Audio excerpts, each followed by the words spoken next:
Hello बच्चों, कैसे आप सभी। मैं कुलवंत यादव भानु क्लासेस में आप सभी का स्वागत करता हूं। तो बच्चों, आज की इस वीडियो में हम आइसोमेरिज्म का स्टीरियो या स्पेस आइसोमेरिज्म आपको डिटेल से समझाएंगे। हमने स्ट्रक्चरल आइसोमेरिज्म करवा दिया था। तो स्टीरियो या स्पेस आइसोमेरिज्म क्या होता है। स्पेस से नाम से पता लग रहा है कि कहीं लिगेंड्स का अरेंजमेंट स्पेस में डिफरेंट हो जाता है, इस कारण उनके केमिकल फॉर्मूले में और फिजिकल प्रॉपर्टीज़ में डिफरेंस आ जाता है। तो स्टीरियो आइसोमेरिज्म क्यों अराइज होती है। This isomerism arise due to different position of ligands around the metal in space।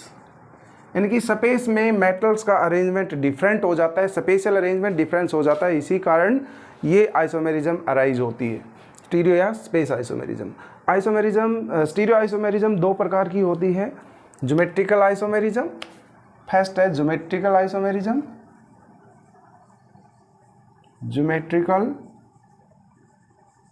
Isomerism,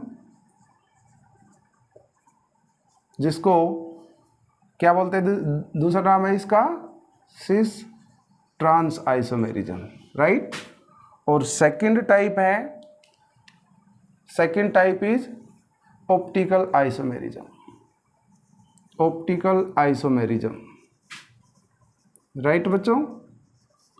पहला है ज्योमेट्रिकल आइसोमेरिज्म, जिसको सिस ट्रांस कहते हैं, और दूसरा है ऑप्टिकल आइसोमेरिज्म। ये तो पता लग गया कि जी स्टीरियो आइसोमेरिज्म का मतलब है कि स्पेस में लिगेंड्स का अरेंजमेंट डिफरेंट होने वाला है। उन लिगेंड्स के डिफरेंट अरेंजमेंट के कारण ही इनकी प्रॉपर्टी में डिफरेंस आ जाता है, ये आइसोमेरिज्म अराइज होती है। दो प्रकार की होती है, ज्योमेट्रिकल आइसोमेरिज्म या सिस ट्रांस भी बोलते हैं, और दूसरा है ऑप्टिकल आइसोमेरिज्म। पहले हम ज्योमेट्रिकल आइसोमेरिज्म पढ़ते हैं, उसके बाद आपको ऑप्टिकल आइसोमेरिज्म के बारे में बताएंगे। तो फर्स्ट कॉम्प्लेक्सेस के बारे में हम आपको डिटेल से पढ़ाएंगे। देखो, ज्योमेट्रिकल आइसोमेरिज्म जो है वो कोऑर्डिनेशन नंबर 2 या 3 में पॉसिबल नहीं है।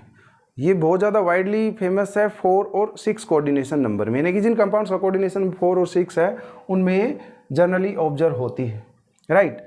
अब कोऑर्डिनेशन नंबर जब 4 हो तो दो पॉसिबिलिटी हो सकती हैं। कौन कौन सी।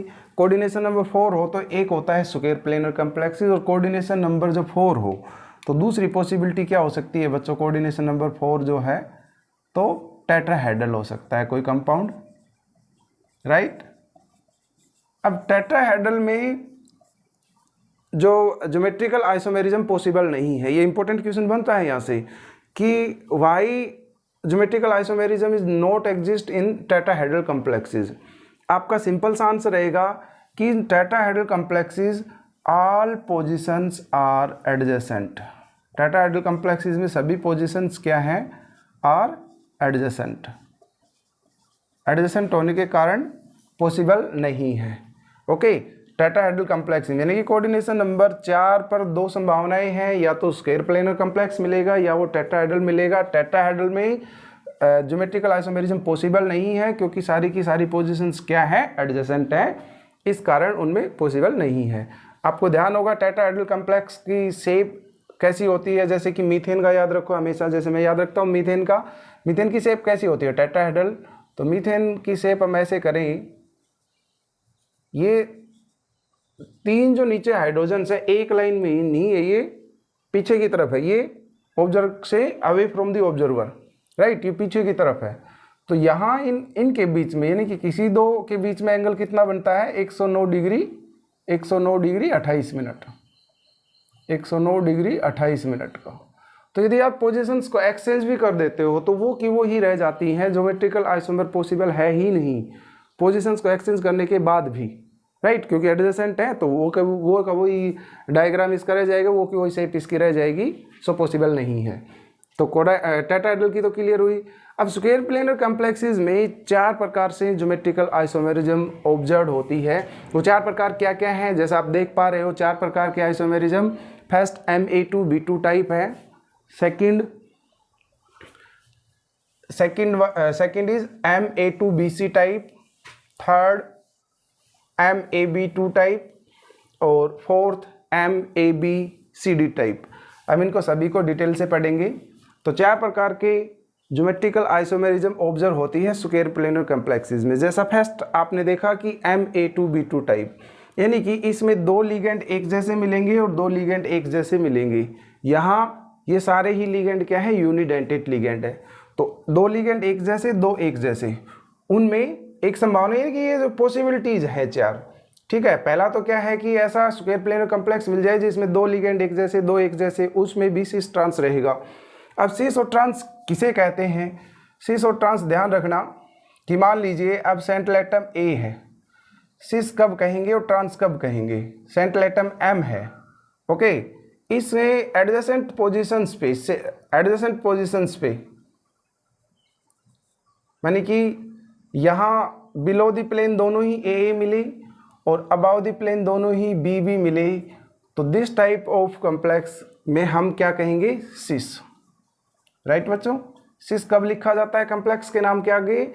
जब लिगेंड या तो अबाव द प्लेन हो, यानी कि सेम प्लेन में लिगेंड्स हो, उसको क्या कहेंगे? सिस।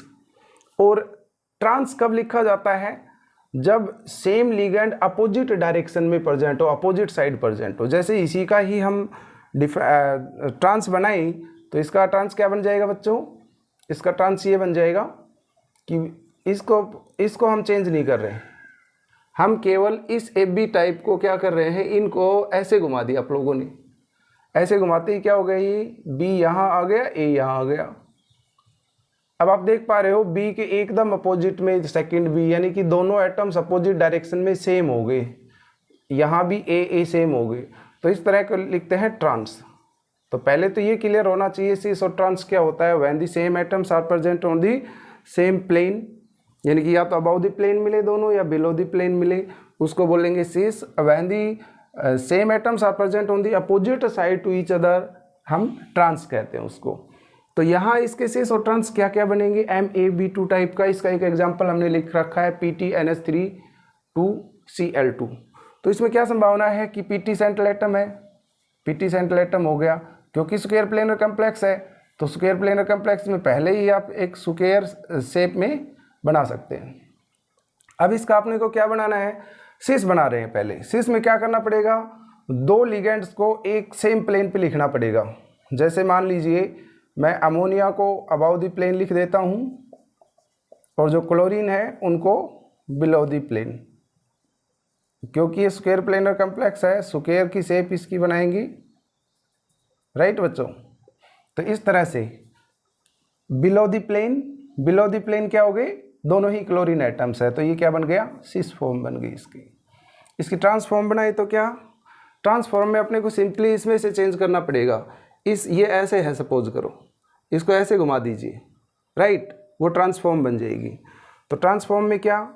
PT सेंट्रल एटम है, स्क्वायर शेप है, ये एज इट इज NH3Cl, हमने इसको घुमाया है, ये NH3 हो गया और ये हो गया Cl। राइट बच्चों, चलो बताइए, डन। क्योंकि अब same ligands are present on the opposite side, so this is the trans. इसका नाम तो पता ही है आपको, ओके। उसके नाम के आगे सिस लगा देंगे। नेक्स्ट MA2BC टाइप, यानी कि 2 लिगेंड एक जैसे, थर्ड अलग, फोर्थ अलग। तो यहाँ इसका एग्जांपल है, 2 अमोनिया लिगेंड है, third is chlorine and next is nitro. तो 2 एक जैसी लिगेंड हो गई, थर्ड अलग, फोर्थ अलग। इसमें भी ज्योमेट्रिकल आइसोमेरिज्म पॉसिबल है। तो इसका ज्योमेट्रिकल आइसोमेरिज्म कैसे बनेगा? चलो करते हैं। सिस और ट्रांस फॉर्म कैसे बनेगी इसकी? सिस और ट्रांस के लिए तो बच्चों इनमें क्या करना पड़ेगा? सेंट्रल एटम PT है, सिंपल PT, क्योंकि हमें स्क्वायर शेप बनानी पड़ेगी तो पहले से ही हम स्क्वायर शेप में ही ले लेते हैं। सेंट्रल एटम PT हो गया। NH3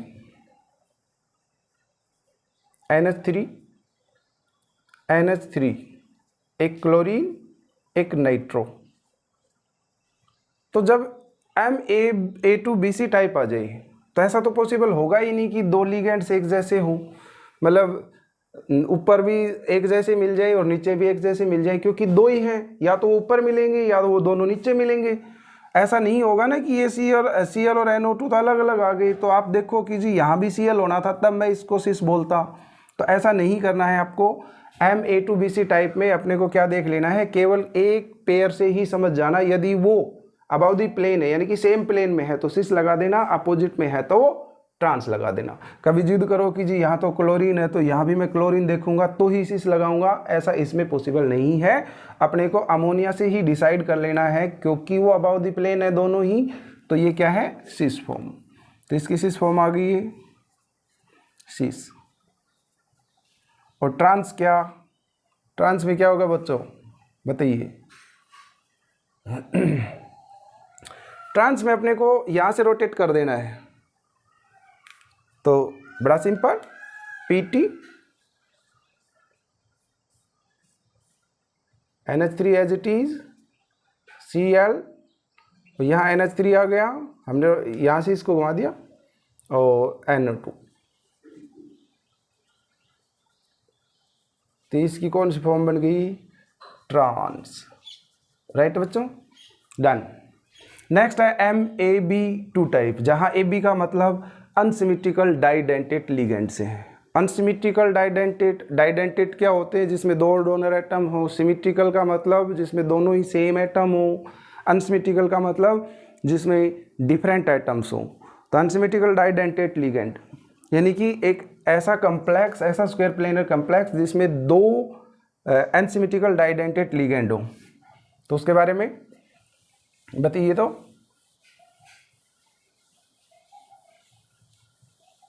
पहले तो सिमेट्रिकल और अनसिमेट्रिकल मैंने आपको वीडियो में पहले बता चुका हूँ पहले, लेकिन आप शायद नहीं देख पाए होंगे, तो मैं यहाँ भी बता देता हूँ कि सिमेट्रिकल क्या होता है। सिमेट्रिकल डाइडेंटेट, जैसे कि मान लीजिए ग्लाइसाइनेट है। ग्लाइसाइनेट में क्या होता है, NH2 CH2 COO नेगेटिव। यहाँ डोनर एटम क्या है, नाइट्रोजन, और दूसरा डोनर एटम क्या है यहाँ, ये। तो दोनों डिफरेंट हो गई। डाइडेंटेट, दो डोनर एटम बैठ, एक नाइट्रोजन के थ्रू बॉन्ड बनाता है और दूसरी साइड से ऑक्सीजन के थ्रू बॉन्ड बनाता है। तो इनको बोलते हैं अनसिमेट्रिकल डाइडेंटेट। एक होता है सिमेट्रिकल। सिमेट्रिकल में क्या होता है बच्चों, सिमेट्रिकल में सेम एटम्स मिलेंगे। सिमेट्रिकल डाइडेंटेट में, सिमेट्रिकल में क्या मिलेगा, सेम एटम्स मिलेंगे। जैसे कि ऑक्जेलेट, जैसे आप ऑक्जेलेट लिखते हो, ऑक्जेलेट में क्या होता है, दोनों ही ऑक्सीजन एटम है। जैसे आप ईन लिखते हो, इथाइलिन डाइअमीन, उसमें दोनों ही क्या है, ईन में। ईन का फार्मूला आपने सीख रखा है, CH2 NH2, और यहाँ भी NH2। तो यहाँ भी बच्चों नाइट्रोजन के थ्रू बॉन्ड बन रहा है, यहाँ भी नाइट्रोजन के। तो दोनों ऊपर वाले क्या है, ये दोनों ऊपर वाले सिमेट्रिकल डाइडेंटेट है, जबकि जो ग्लाइसाइनेट है वो अनसिमेट्रिकल डाइडेंटेट है। तो अपने को क्या मिलेगा, इसमें दो अनसिमेट्रिकल डाइडेंटेट लिगेंड्स मिलेंगे। उनमें डोनर एटम्स के डिफरेंस के कारण ही सिस और ट्रांसफॉर्म बनेगी। तो बनाते हैं इसका, बताइए। PT, पहले तो आपको ग्लाइसाइनेट की स्ट्रक्चर याद रख लेनी है। ग्लाइसाइनेट क्या होता है, ग्लाइसिन से बना है glycinate. NH2 CH2 COO negative, it's called glycinate, right, glycinate. और इसका कॉम्प्लेक्स नाम क्या दिया जाता है, ग्लाइसाइनेट। तो ये हम करवा चुके हैं आपको नोमेनक्लेचर में। तो चलिए बच्चों बताइए, यहाँ सेंट्रल एटम क्या है, PT, जल्दी से PT। अब मैं इसको यहाँ ले आता हूँ, NH2, इसके साथ CH2 और C डबल बॉन्ड O, क्योंकि यहाँ एक्चुअल में क्या होता है, C डबल बॉन्ड O होता है। ओके, कभी सोचो कि डबल बॉन्ड कहाँ से आ गया, ये ऑक्सीजन एटम। अब दूसरा भी यही साइड, क्योंकि दो है ना, फार्मूला कह रहा है Ma2, तो दूसरे में भी क्या मिलेगा, NH2 CH2 C double bond O oxygen. यहाँ ये है कॉम्प्लेक्स हमारा, तो स्क्वायर बन गया।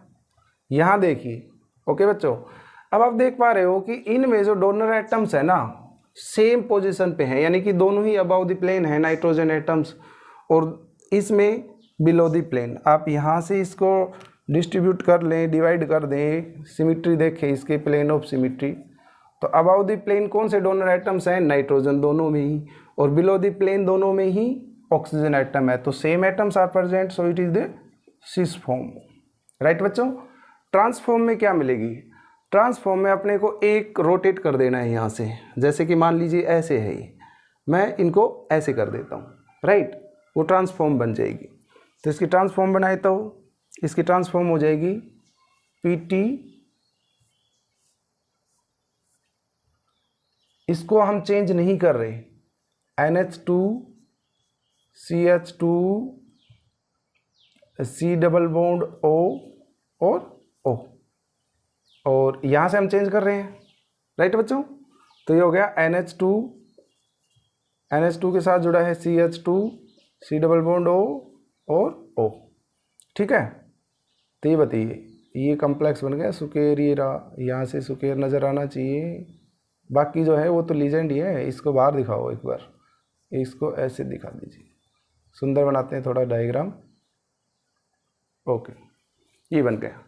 अब आप देख पा रहे हो कि यहाँ जो डोनर एटम्स हैं वो अपोजिट साइड में है, जैसे नाइट्रोजन अपोजिट साइड में हो गया, ऑक्सीजन अपोजिट साइड में हो गया, तो इसकी कौन सी फॉर्म होगी?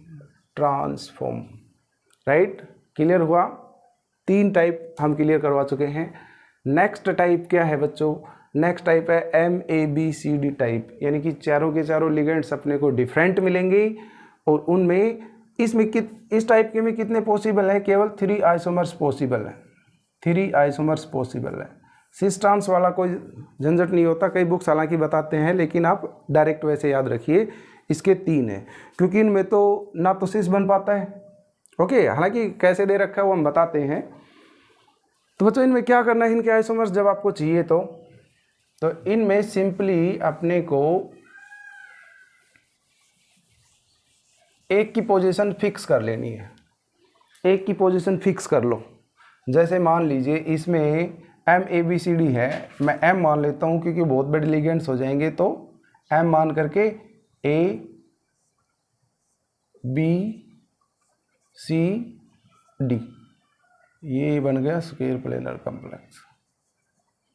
अब इसके और आइसोमर्स क्या रहेंगे? मैं A को फिक्स रखूँगा, A को फिक्स रखेंगे, तो A को फिक्स रखा हमने, M, A को फिक्स रखा, इनको रोटेट करते रहेंगे।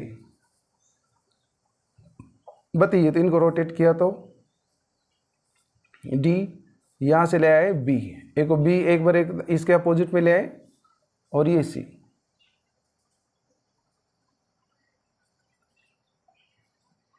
सभी A के अपोजिट में आने चाहिए। C आ चुका है, B भी आ चुका है, बच क्या गया? D। तो तीसरा क्या हो जाएगा इसका? तीसरा बच्चा हो जाएगा M, A फिक्स है तो D लाना है यहाँ पर, D, और यहाँ हो गया B और C। तो इस तरह से ये 3 आइसोमर्स इसमें पॉसिबल है। A को फिक्स करते हुए हम और लिगेंड्स की पोजीशन को चेंज करते रहते हैं। सो this is the MABCD type. ये स्क्वायर प्लेनर कॉम्प्लेक्सेस के जो टाइप्स हैं वो कंप्लीट हुए। ओके बच्चों।